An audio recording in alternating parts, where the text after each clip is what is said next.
하셨죠? 네. 오늘 함께 말씀을 나누려고 합니다. 오늘 교회에 와서 말씀을 듣는 때만큼은 세상의 흉흉한 소식들에 대해서 잊을 수 있도록 도움을 드려야 되는데, 안타깝게도 제가 오늘 고른 주제가 코로나에 대한 이야기입니다.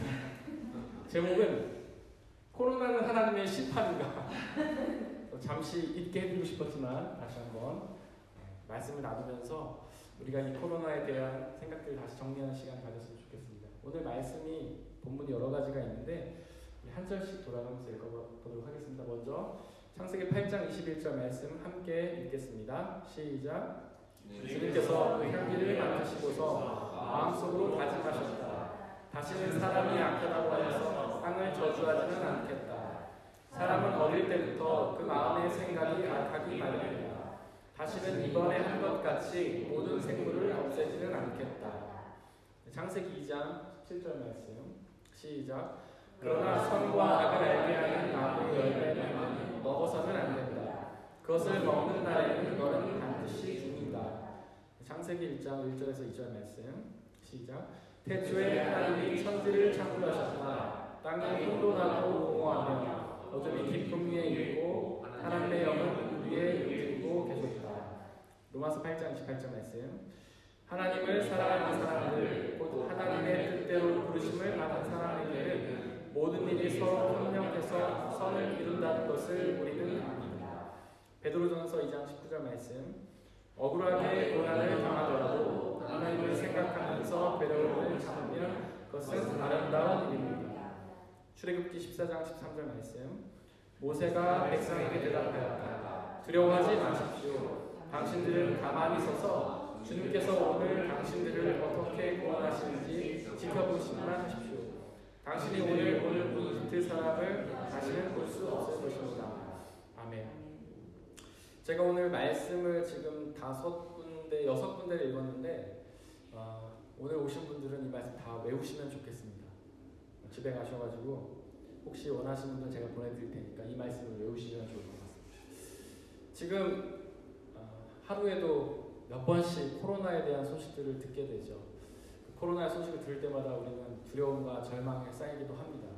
생각해보면 참 별거 아닌데요. 코로나라는 그 균이 생명도 아니라고 하잖아요. 바이러스. 얼마나 작은지 저는 셀 수도 없지만 그 생명도 아닌 것이 우리 몸속에 들어오면은 병을 일으키고, 근데 세균이 들어온다고 해서 모두가 다 병에 걸리는 건 아니라고 해요. 아니라고 하고 세균에 감염이 돼도 대부분의 사람들은 건강하고 일부의 사람들이 많이 아프고 극히 일부의 사람들이 생명을 잃는다고 합니다. 다들 아시겠지만.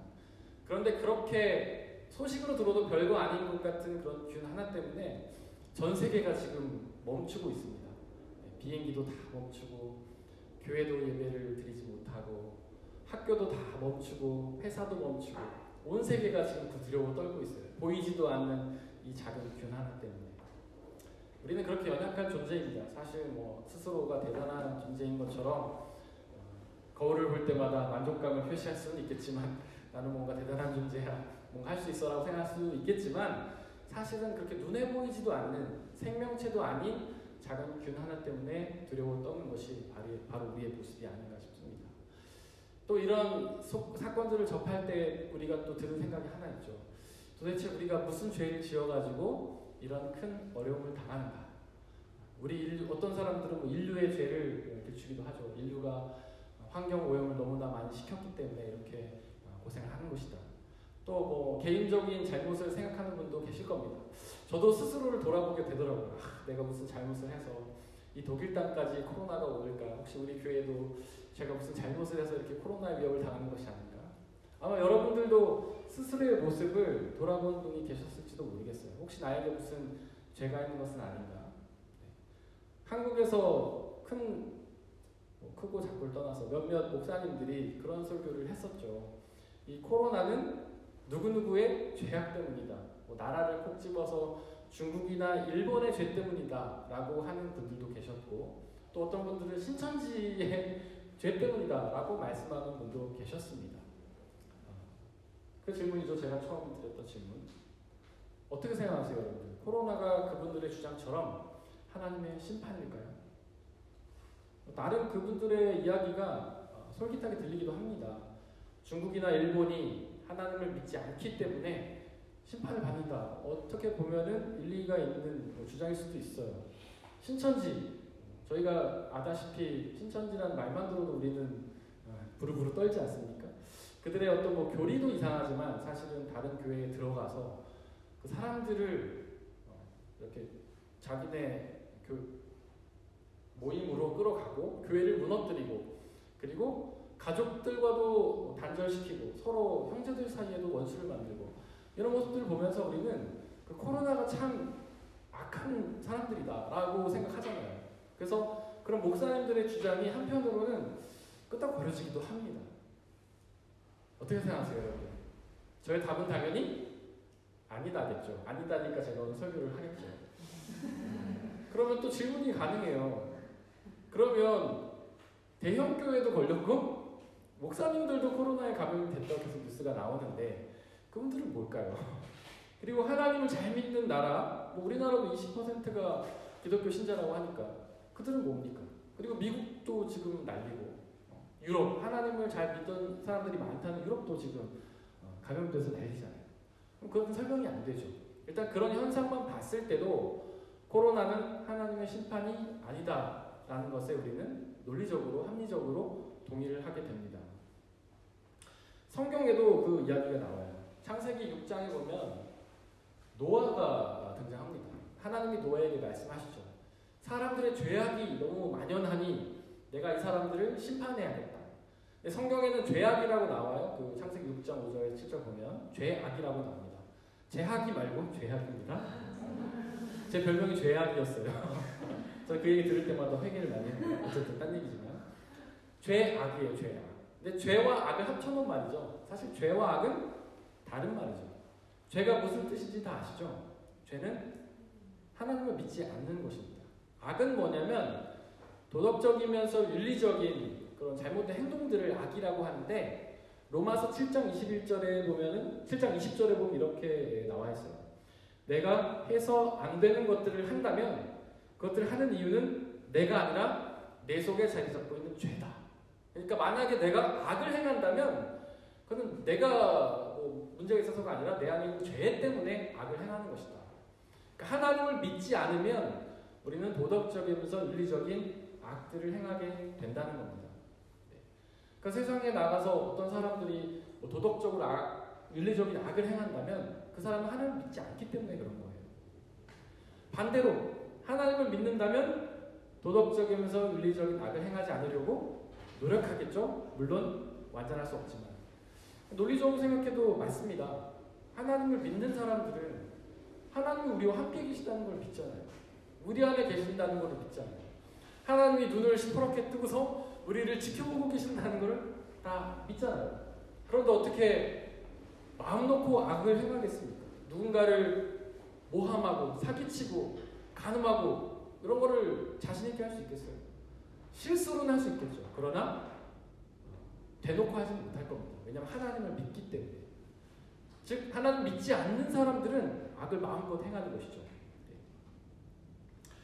네. 죄는 하나님의 심판을 받습니다. 그런데 지금 이 세상에서 받는 것이 아니라 나중에 심판의 날에 받는 것이죠. 악도 마찬가지입니다. 지금 당장에 심판을 받는 것처럼 보이지만 그렇지 않은 것도 많죠. 우리의 주변에 나쁜 사람들, 잘못한 사람들이 다 죄의 대가를 치르니까 우리 지금 그렇지 않다는 걸 너무나 많이 보잖아요. 미안하지만 잘못한 사람 중에 돈이 없는 사람들은 다 감옥에 가서 대가를 치르지만 돈이 많은 사람들은 똑같이 죄를 지었음에도 불구하고 오히려 법의 테두리를 벗어나서 자유롭게 살면서 악을 행하지 않습니까? 악은 이 세상에 심판받지 않는 거예요. 죄악은 다 마찬가지로 지금 이 세상에서 심판받지 않는 거예요. 나중에 심판을 받는 겁니다. 노아가 하나님의 명령을 받죠. 그래서 이 세상에 있는 모든 생명체들 중에서 한 쌍씩을 방주로 데리고 들어갑니다. 하나님은 비를 엄청나게 내리셔서 홍수로 이 세상에 있는 사람들을 다 쓸어버리십니다. 이건 제 말이 아니에요. 성경에 나와 있어요. 하나님이 이 세상에 있는 생명체를 다 쓸어버리셨다. 사람만 쓸어버린 게 아니라 동물도 다 쓸어버리셨습니다. 이 자연도 다 쓸어버리셨어요. 왜냐하면 우리의 죄가 그 동물들에게 다 전해졌기 때문에 그런 거예요. 어쨌든 이 생명체를 다 쓸어버리셨어요. 그리고 나서 이제 이 8장 21절 말씀을 하나님이 하시는 거예요. 뭐라고 하냐면 이제 그 모든 사건이 끝나고 평화가 찾아왔을 때 노아가 하나님께 제사를 드립니다. 예배를 드려요. 그러고 나서 그 예배를 받으시고 난 하나님의 말씀입니다. 우리 한번 읽어볼까요? 시작. 주님께서 그 향기를 맡으시고서 마음속으로 다짐하셨다. 다시는 사람이 악하다고 하여서 땅을 저주하지는 않겠다. 사람은 어릴 때부터 그 마음의 생각이 악하기 마련이다. 다시는 이번에 한 것 같이 모든 생물을 없애지는 않겠다. 하나님이 약속하셨어요. 다시는 이 세상 사람들이 죄악으로 물들어 있다고 해서 내가 벌하지 않겠다. 땅을 저주하지 않겠다. 모든 생물을 없애지 않겠다. 하나님이 이미 약속을 하셨습니다. 그러면 노아 이후부터 있는 그 수많은 일들, 온갖 자연재해와 질병과 이런 것들은 하나님의 벌일까요? 아닐까요? 아니죠. 왜냐하면 하나님이 약속하셨기 때문에. 그 어떤 사건도 하나님의 벌이 아닙니다. 지금 이 코로나 사태도 어떤 악에 대한 하나님의 벌이 아닌 거예요. 누군가 잘못됐기 때문에 하나님이 그들을 벌하시기 위해서 이 코로나를 보내신 것이 아니라는 뜻입니다.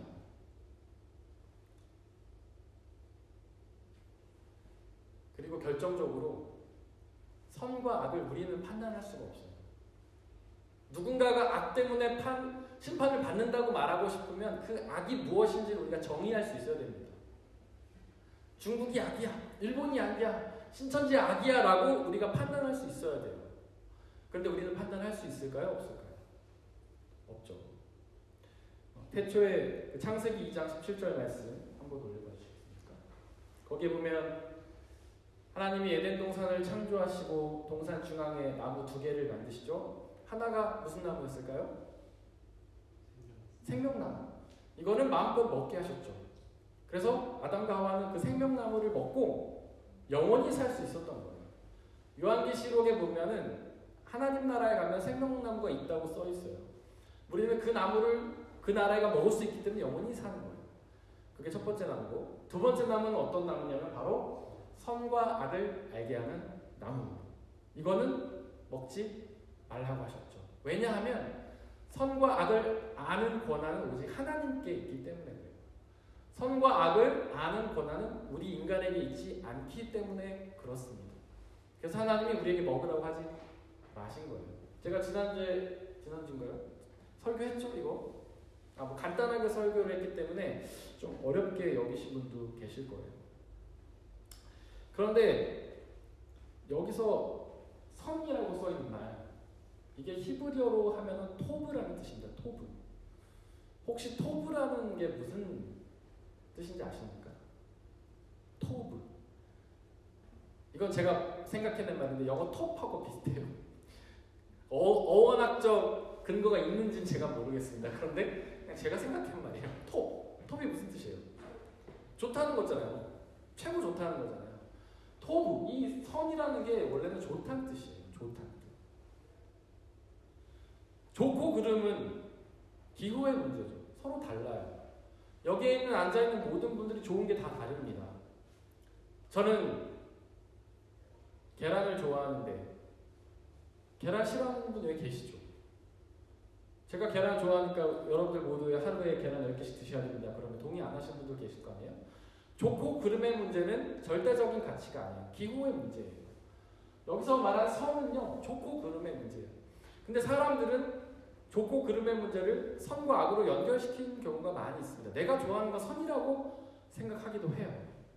그래서 사실 여기서 선은 좋은 거예요. 악이라고 번역된 말은 라라는 말인데 이거는 bad, 나쁘다는 뜻이에요. 그러니까 선과 악, 좋고 그름을 우리가 판단하면은 반드시 서로 그 기준이 다르기 때문에 절대적인 그 판단을 내릴 수가 없는 거예요.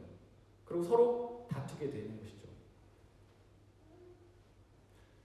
좋아하는 건 우리 서로 다르다고 했는데 하나님과 우리가 서로 좋아하는 게 같을까요? 다르죠. 선악과를 먹고 나서 아담과 하와가 제일 먼저 한 행동이 뭐였습니까? 네. 무화과 나무 가지를 걷어가지고 옷을 만들어 입었잖아요. 왜냐하면 그들은 벗은 게 싫었던 거예요. 그래서 벗은 걸 악이라고 생각했던 거예요. 그래서 옷을 갈았어요. 그러자 하나님이 오셔가지고 뭐라고 하셨죠? 왜 니네가 몸을 가렸니? 가리지 말지 그랬어 라는 말이 안 나와 있지만 아마 그 말이 포함이 돼 있을 거예요. 하나님 보실 때는 옷을 입은 게 보기 좋지 않았던 거예요. 악이었던 거예요. 그래서 하나님은 그것을 가린 걸 뭐라고 하신 겁니다. 그러니까 선과 악의 기준이 사람마다, 하나님과 우리 사람이 서로 다른 거예요. 사람들도 서로 다르죠. 한국 사람들은 벗는 걸 좋아합니까? 입는 걸 좋아합니까? 입는 걸 좋아하죠. 우리는 벗으면 되게 야하다고 생각하잖아요. 근데 여기 유럽에 와보니까 이 사람들은 벗는 걸 아무렇지도 않게 생각해요. 전 안 가봤지만 사우나에 가면은 아무렇지도 않게 벗고 그런다면서요. 그리고 음악하신 분들 얘기 들으니까 서로 옷을 갈아입을 때도 뭐 한방에서 남녀 구분 없이 갈아입고 그런다고 하더라고요. 저도 박사과정생 애들하고 같이 그 학회가 있어갖고 네덜란드에 가서 한 숙소에 저는 깜짝 놀랐어요. 한 방에 다 있는 거예요, 남자 여자 애들이. 전 문화 충격이었습니다. 어쨌든 이렇게 사람마다 선과 악을 판단하는 근거가 다르다는 거예요. 또한 시대에 따라서 달라집니다. 옛날에는 우리나라 사람들 벗는 건 진짜 안 좋게 생각했죠. 근데 요즘에는 뭐 좀 옛날만큼 심하지는 않는 것 같아요. 즉 선과 악을 판단하는 기준이 이렇게 다르다는 거예요. 하나님과 사람은 다르고 사람과 사람마다 다르고 같은 사람이라도 시대에 따라 다른 거예요. 그러니까 이렇게 선과 악을 인간이 판단하면 할 수가 없는 거죠. 선과 악을 인간이 판단할 수 없고 인간이 판단을 하게 되면 서로 갈등과 다툼이 오게 되는 거예요. 저희가 만약에 사우나에 가가지고 어떻게 이렇게 사람이 옷을 벗고 사우나에 있을 수 있냐면서 뭐라고 하면은 독일 사람들이 뭐라고 하겠습니까? 병원에 가보라고 하지 않겠습니까? 우리 서로 다른 좋음과 선악의 기준을 가지고 다른 좋음과 나쁨을 가지고 서로에게 그 기준을 대면은 우리는 싸울 수밖에 없어요. 어떤 분들이 볼 때는 중국과 일본이 악일 수도 있겠죠. 우리가 볼 때는 신천지가 분명히 악이죠. 근데 누군가가 볼 때 그렇지 않다는 거예요. 신천지를 선으로 생각하는 사람도 있습니다. 실제 거기에 다니는 사람들. 그리고 종교와 아무런 관계없는 사람들은 그걸 선이라고 생각할 거예요. 그럼 우리가 이렇게 주장하면 그들은 반발을 할 수밖에 없겠죠. 그러니까 선과 악을 우리가 판단할 수 없기 때문에 코로나는 악이라고 말할 수 없다. 제가 그 말씀을 드리려고 하는 겁니다. 창세기 1장 1절과 2절에 보면 태초에 하나님이 천지를 창조하셨어요. 1장 2절에 보니까 땅이 혼돈했다고 나오고 혼돈하고 공허하고 어둠이 깊음 위에 있고 하나님의 영은 물 위에 움직이고 계시다 이렇게 나옵니다. 여기서 혼돈이라는 말은 이제 히브리어로 하면 토후라는 말이에요. 토후. 근데 이게 무슨 뜻이 있냐면 혼돈하다는 말도 있지만 공허하다, 혼란스럽다는 말도 있고 또 무슨 뜻이 있냐면 악하다라는 뜻이 있어요. 악하다. 공허하다라는 뜻은요, 비었다는 뜻이에요. 비었다. 그런데 이 공허하다는 말에도 악하다는 뜻이 있어요. 그리고 어둠이라는 뜻, 이게 히브리어로 하면 호시크라는데 여기는 흑암, 어둠이라는 뜻 외에도 악이라는 뜻이 있어요. 악. 그러니까 혼돈과 공허와 어둠, 이 세 개의 공통점이 뭐예요? 악이에요. 그러니까 땅 위에 악이 있었다 이런 뜻이에요. 근데 저 깊음 위에 있다는 말, 깊음. 근데 사실 원어로 보면 이게 무슨 말이냐면 알펜의 테홈이란 말이에요. 알펜의 테홈. 근데 이게 원어 의미를 보면 깊은 바다 위란 뜻이에요. 깊음이 그냥 깊음이 아니고 바다 위란 뜻이에요. 바다.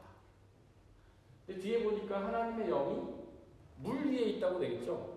이 물을 의미하는 말 마임인데 제가 찾아보니까 이 말도 바다란 뜻이 있어요. 바다. 그러니까 악이 깊은 바다 위에 있었고 하나님의 영도 바다 위에 있었던 거예요. 사실. 그러니까 바다 위에 악과 하나님의 영, 거룩함과 악함이 같이 섞여 있었던 거예요. 태초에 하나님이 이 온 세상을 창조하실 때 이미 악이 그 부분에 있었던 겁니다. 악이 원래 없다가 어디 들어온 게 아니에요. 하나님이 창조하실 때 이미 그 악이 그 안에 들어있었던 겁니다. 아담과 하와 사건 다 아시죠? 아담과 하와가 창조된 이후에 둘이서 행복하게 지내고 있었는데 어느 날 뱀이 나타나죠. 뱀. 이 뱀, 사탄을 의미하는 거예요. 이 사탄이 어디서 왔을까요? 갑자기? 성경 앞에는 사탄이 하나님이 사탄을 창조하셨다 이런 말이 안 나오잖아요. 사탄이 어디서 나왔을까요? 이미 사탄이 하나님의 창조 안에 있었던 겁니다. 부분 안에 있었던 거예요. 어떤 분들을 천주교 쪽, 가톨릭 교회 쪽에 보면은, 그러니까 전설 같은 게 있는데 거기 보면 천사장 미하엘이 타락을 해서, 미하엘이 아니고 루시엘이죠. 천사장 루시엘이 타락을 해서 루시퍼가 되었고 걔가 사탄이 되었다 이렇게 하는 이야기가 있어요. 다 들어보셨죠 그 얘기? 저만 들어봤나요? 하여튼 천사였는데, 찬양을 하던 천사였는데 어느 날 자기 찬양하는 모습이 너무 멋있어가지고 교만해져가지고 타락해서 사탄이 되었다 이런 이야기들이 있잖아요. 근데 타락을 하려면 악이 있어야 됩니다. 악이 없이는 타락을 할 수가 없어요. 예를 들면 우리가 오랫동안 청소 안 한 책상을 쓱 문질렀습니다. 그럼 손이 새까매지죠. 왜 그럽니까? 책상 위에 먼지가 있었기 때문에 그런 거예요. 청소를 깨끗이 해서 먼지가 없으면 손을 이렇게 해도 먼지가 묻어요, 안 묻어요? 안 묻죠. 마찬가지예요. 타락을 하려면 악이 있어야 되는 거예요. 천사장이었던 루시엘이 타락을 하려면 악이 있어야 되는 거예요. 그러니까 태초에 이미 악이 존재했던 겁니다. 그렇다면 이 악은 어디서 온 걸까요? 우리는 알 수 없어요. 왜냐하면 성경에 이야기하고 있지 않기 때문에. 그런데 하나님이 창조했다고는 말을 하지 않습니다. 왜냐하면 하나님에게는 악이 없기 때문에. 하나님이 허락했다라고 표현해요. 욥기에 보면 그런 장면이 나오죠. 하나님이 이렇게 있는데 사탄이 와가지고 하나님 저 욥이 하나님을 잘 믿는 이유는 하나님이 축복해 주셔가지고 욥이 돈이 많아서 그래요. 제 돈 뺏으면은 하나님을 이제 믿지 않을 거예요. 이렇게 사탄이 얘기하죠. 그래서 사탄이 하나님한테 제가 욥의 돈을 다 뺏어볼게요. 고난을 줘볼게요. 그래도 욥이 하나님을 믿으면 욥을 저는 인정합니다. 이렇게 얘기하잖아요. 그래서 하나님이 그래 한번 해봐라 라고 허락을 해주시잖아요. 이런 거예요. 악은 어떻게 존재하는지 우리는 알 수 없지만 하나님이 그 악이 활동하는 것을 허락을 해주신다. 좀 더 들어가야 되는데 여기 더 들어가면 너무 어려운 얘기니까 그거는 다음 기회로 미루고 거기까지만 일단 알면 될 것 같습니다. 로마서 8장 28절 말씀 한번 올려주시고요. 한번 읽어보겠습니다. 하나님을 사랑하는 사람들, 곧 하나님의 뜻대로 부르심을 받은 사람들에게는 모든 일이 서로 협력해서 선을 이룬다는 것을 우리는 압니다. 여기서 협력해서라는 말은 수네르게이라는 말인데 함께 일한다는 거예요. 앞에 있는 모든 일이라는 건요, 선한 일과 악한 일을 의미하는 거예요. 선과 악을 의미해요. 그러니까 선과 악이 서로 협력을 해요. 같이 일해요. 그래서 하나님의 선을 이루는 거예요. 이미 성경이 그렇게 말하고 있습니다. 우리는 하나님의 악의 존재를 굉장히 거리를 두시고 가까이 못 오게 하실 것 같지만 그렇지 않아요. 하나님은 악도 사용하시는 거예요. 사탄도 사용하시는 거예요. 결국 그 선과 악이 서로 상호작용을 일으켜서 서로 합력해서 같이 일해서 선을 이루어요. 하나님의 선을 이루는 거예요. 혹시 여러분들 다 아시는 철학자 헤겔 다 아시죠? 헤겔이 주장한 가장 핵심적인 내용이 뭔가요? 변증법이죠. 변증법.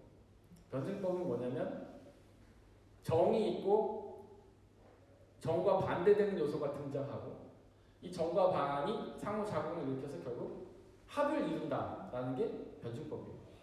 우리 역사는 이 변증법대로 흘러갑니다. 헤겔이 그냥 생각해낸 게 아니고 역사를 봤더니 그렇게 흘러간다고 자기가 말을 한 거예요. 예를 들면 중세시대 교회가 권력을 갖고 있을 때 교회 안에 문제가 있으니까 마틴 루터가 종교개혁을 일으켰어요. 이게 반이에요. 정은 가톨릭교회, 반 루터. 그래갖고 종교개혁 세력과 가톨릭이 막 전쟁도 하고 이러면서 개신교가 등장하고 가톨릭도 물론 나왔지만 합이라는 게 등장했죠. 역사는 늘 그렇게 흘러간다는 거예요. 선하게 잘 살고 있다가 악한 존재가 등장하면 이 선과 악이 막 같이 상호작용을 일으켜요. 변증법적 작용을 일으켜요. 그래서 결국엔 뭔가 합을 딱 이루는 겁니다.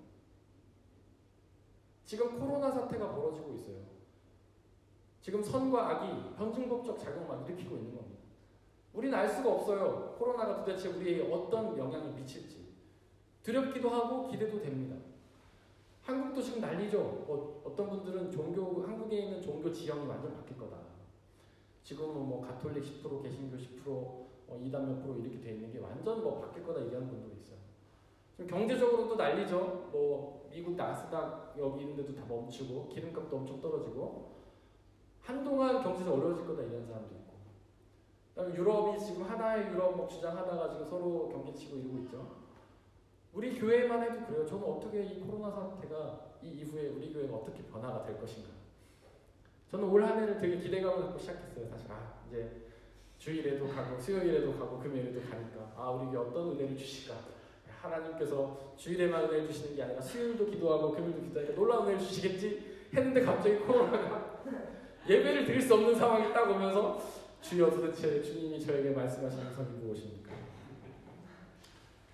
지금 한국에 있는 2020학번은 뭐 저주받은 학번이라고 부른다면서요. 입학식도 언제 할지도 모르고 고등학교 졸업식도 언제 할지도 모르고 지금 우리 예언이도 학교에서 등록하라고 날라왔는데 오늘 유치원에서 종일 주더라고요. 언제 할지 모르니 기다리고 있어. 입학을 할 수 있을까 모르겠어요. 여러분도 다 마찬가지일 거예요. 여러분들이 뭔가 생각하고 준비했던 모든 일들이 아마 몰스톱일 겁니다. 이 상황에서 나는 뭘 해야 되나? 어떻게 해야 되나? 두렵기도 하고 떨릴 거예요. 그러나 분명한 것은 이 로마서 8장 28절 말씀.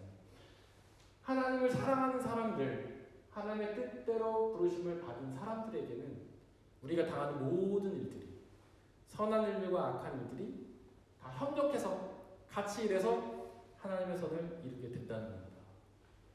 지금 여러분들이 이런 환경 앞에서 낙심되고 좌절할 수도 있겠지만 이 말씀을 믿으시기를 바라요.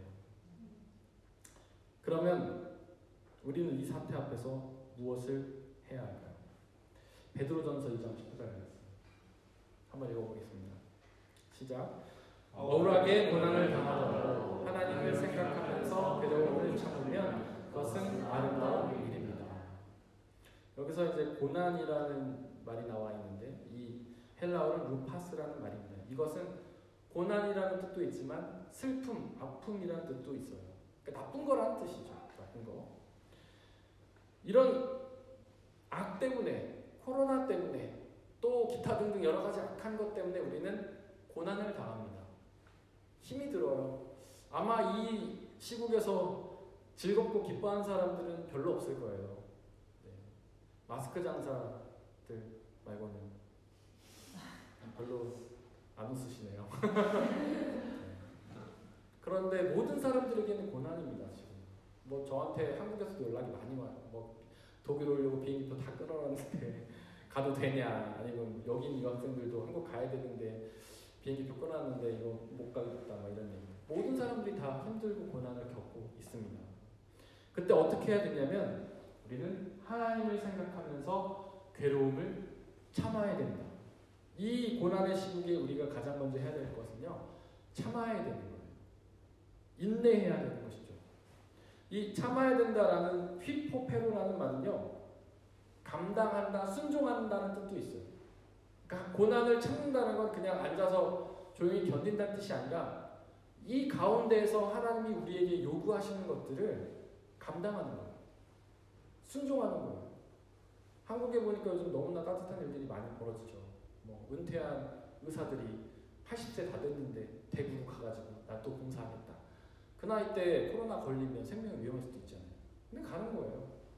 또 어떤 사람들은 돈 후원해가지고 마스크 사주기도 하고 대구에 보내고, 간호사들 다 대구로 가고, 뭐 막 훈련 마친 간호장들도 대구로 가고, 각자가 이 상황 가운데서 내가 뭘 할 수 있을까 고민하고 그 일들을 하는 거예요.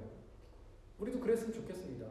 과연 이 어려운 시기에 이 코로나 때문에 흉흉한 시기에 내가 그리스도인으로서 하나님의 자녀로서 뭘 할 수 있을까? 한번 고민해보고 그것들을 감당했으면 좋겠어요. 그냥 집에서 혼자 나는 병 걸리지 않았으면 좋겠다라고 참는 게 아니라 그냥 수동적으로 참는 게 아니고 능동적으로 내가 과연 무엇을 할 수 있을까? 그 다음에 그렇게 참으면 그것은 아름다운 일인다 이렇게 되어 있죠. 이 아름다운 일이다, 이 아름다움으로 번역된 헬라어는 무슨 뜻이냐면 카리스라는 말이에요. 카리스. 혹시 카리스 뭔지 아세요? 이거 굉장히 많이 나오는 헬라어. 카리스네? 카리스. 카리스마도 카리스에서 나온 거예요. 카리스마. 카리스. 네? 네? 잘 안 들려요. 안 들려. 카리스가 네, 전혀 생각해보지 못한 우리 약사 선생님께서 나온 전혀 생각해. 네, 맞아요. 축치도 카리스죠. 맞아요. 이 카리스에서 카리스마가 나왔다고 했는데 카리스마가 무슨 뜻이냐면 은사라는 뜻이에요. 은사.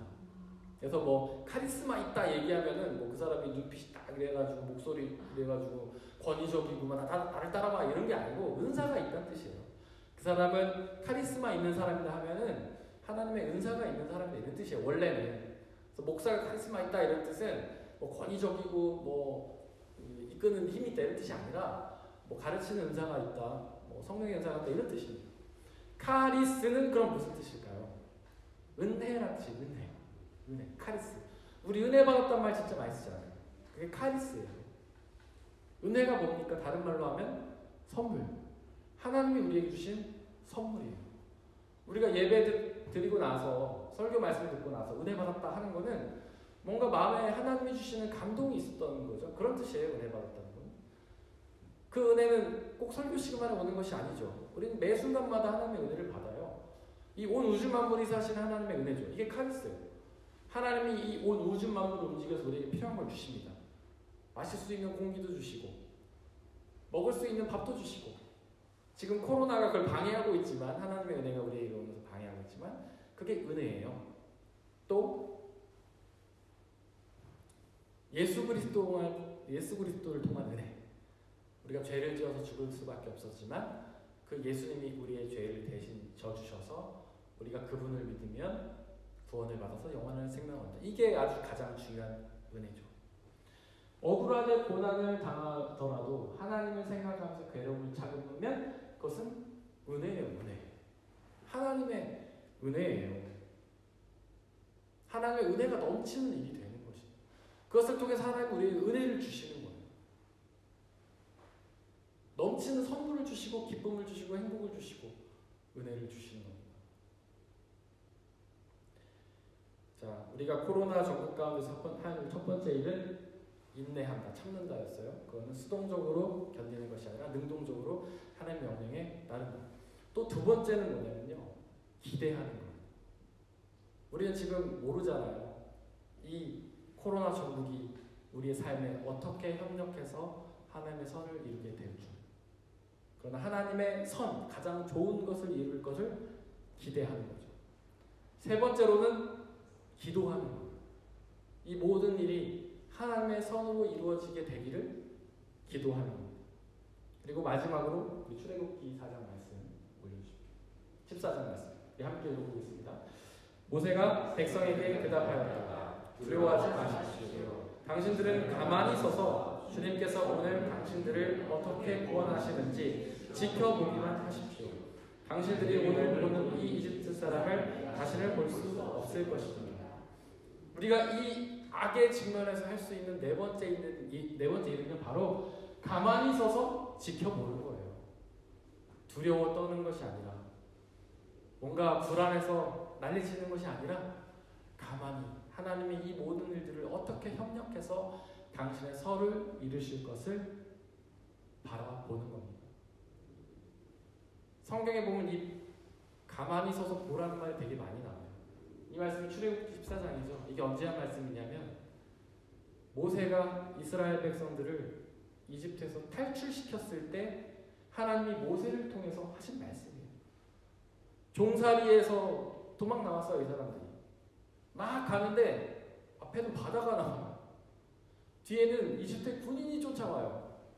그 상황 가운데 그 사람들이 어떻게 했을까요? 만약에 우리가 그 상황이었으면 어떻게 했을 것 같아요? 간신히 노예 생활을 피해서 도망 나왔는데 앞에는 건널 수 없는 바다가 있고 뒤에는 군인들이 우리를 잡으려고 와요. 난리를 쳤겠죠. 도망친다고 난리를 쳤겠죠. 돌이라도 들고 던져보려고 난리를 쳤겠죠. 근데 하나님은 그때 우리에게 이렇게 말씀하시는 거야. 너 가만히 서 있어. 보기만 해. 내가 일할 테니까. 이 코로나가 이 전 세계를 엄습하는 이 상황에 그래도 우리는 평안하지만 사람들은 난리가 났죠. 네, 그래도 독일은 좀 덜한데 다른 나라는 사재기하고 저희 동네도 갔더니 쌀이랑 물은 없더라고요. 네. 사람들 조바심이 나는 거죠. 뭐라도 해보려고 하는 거예요. 마치 군인들이 쫓아오는 것처럼 다 난리가 나는 겁니다. 그때 하나님 우리에게 이 말씀을 하시는 거예요. 가만히 있어. 보기만 해. 내가 이 모든 일들을 선으로 만들게. 우리가 이 말씀 붙잡고 하나님 주시는 평안으로 평안했으면 좋겠습니다.